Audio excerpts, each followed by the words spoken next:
Now to the big story this morning. The Mississippi state flag hangs in the balance. My hat is actually about to fly off right now.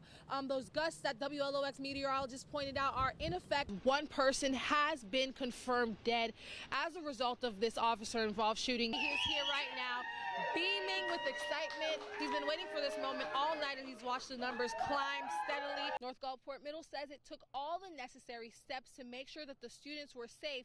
Those students were evacuated from their classrooms. House Democrats are ramping up their impeachment inquiry into President Trump as the president continues to dismiss the effort as politically motivated. If disaster strikes this hurricane season, you can bet that emergency officials will be here in the war room working out all the details. The only items that counted toward Mississippi's tax-free weekend were clothes, shoes, and accessories. But this year, for the first time, parents can save a little extra. Anyone who shops for Thanksgiving knows the cost can add up pretty quickly. Whether you have a simple alarm system or state-of-the-art apps and cameras, Sherman says most burglars will stop at nothing to get what they want. Bluff Creek residents are tuning up their generators, preparing for a third night in a row without power. Friday, the power was turned off. By then, the refrigerators was already getting hot. So we tried to pull out what meat we could to save, and we cooked it all. Everybody tried to eat. The tenants say they feel trapped in a legal battle between current landlord Mac Holloman and the previous owner of the RV park. Holloman filed for bankruptcy in late 2019, and residents say he owes thousands of dollars in utility bills. There's every receipt from September to current date. There's January's receipt right there. Jean Elkin says she shouldn't have to live days without power as a bill payer, but with no heat, she spent the night in her truck to stay warm. The cold temperatures, no power, no water since Friday. I had no choice. It got that cold. It's a repeat of last summer when WLOX News reported an outage that lasted almost a week. Tenants say conditions are still poor on the campground, noting that garbage pickup hasn't been scheduled in weeks. We can't keep piling it down there because the overflow, I'm afraid my dogs are going to go down there and get in the trash and get sick. Some fear the lack of power could affect a range of medical ailments. My old lady had a seizure last night. Gotta have food to take your medication, gotta be able to have water to take your medication. Tenants say finding housing for people with disabilities or on fixed income is hard enough, but being left in the dark by management is unbearable. We're paying our bills. What's your problem? What are you doing with the money we're paying you? Why aren't you paying the lights? One voice, one sound. One voice, one sound. The sound of South Mississippi.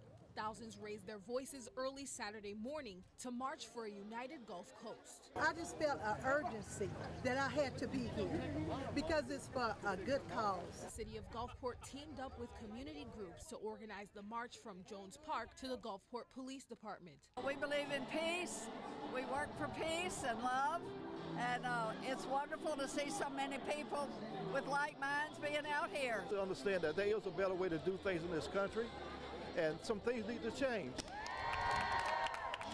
For more than a week, Americans in all 50 states have spoken out against police brutality after the death of George Floyd, sparking more conversations about racism and discrimination. I'm here about faith to help and support a righteous movement, a peaceful movement.